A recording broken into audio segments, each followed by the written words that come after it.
Chers frères et sœurs, la liturgie du 28e dimanche du temps ordinaire de l'année C nous suggère de louer la bonté de Dieu et d'être reconnaissant de l'œuvre rédemptrice dans notre vie de foi.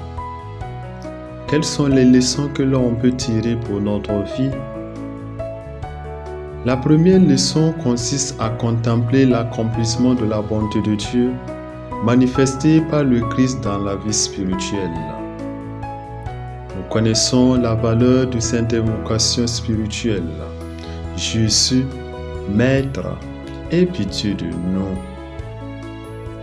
Dans notre vie, nous pouvons invoquer le Christ par une contrition profonde face aux multiples manifestations du péché dans notre âme et spécialement l'impureté qui offense le Seigneur. Il est important de savoir que c'est la foi qui sauve l'homme, en le rétablissant dans sa relation profonde avec Dieu, avec lui-même et avec les autres. Dieu demeure présent dans nos choix définitifs à sa suite. Faisons-lui confiance dans l'annonce de sa parole de vie.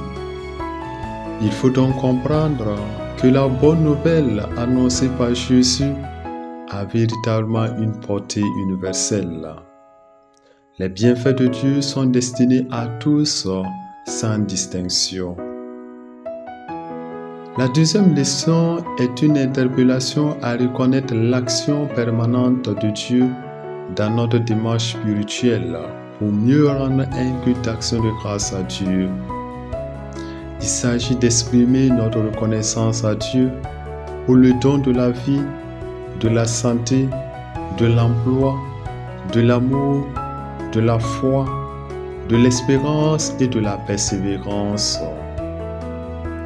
Celui ou celle qui sait remercier Dieu démontre qu'il ne considère pas toute chose comme un dû, mais comme un don qui, même lorsqu'il provient par l'intermédiaire des hommes ou de la nature, provient en fin de compte de Dieu.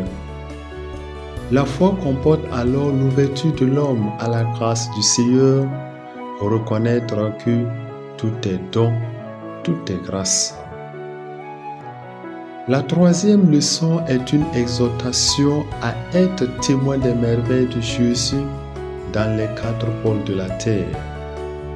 Nous devrions nous engager au sein des communautés chrétiennes et des familles humaines pour être des missionnaires de l'espérance sur les pas de Jésus-Christ. Jésus nous donne le chemin à suivre. Il marche, il avance, signe de la mission qu'il habite, mission qui le porte vers les autres. En effet, la route est une occasion de rencontre pour vivre la fraternité universelle. Que la grâce de Dieu nous accompagne dans notre élan spirituel pour persévérer avec foi et espérance sur le chemin de la perfection. Amen.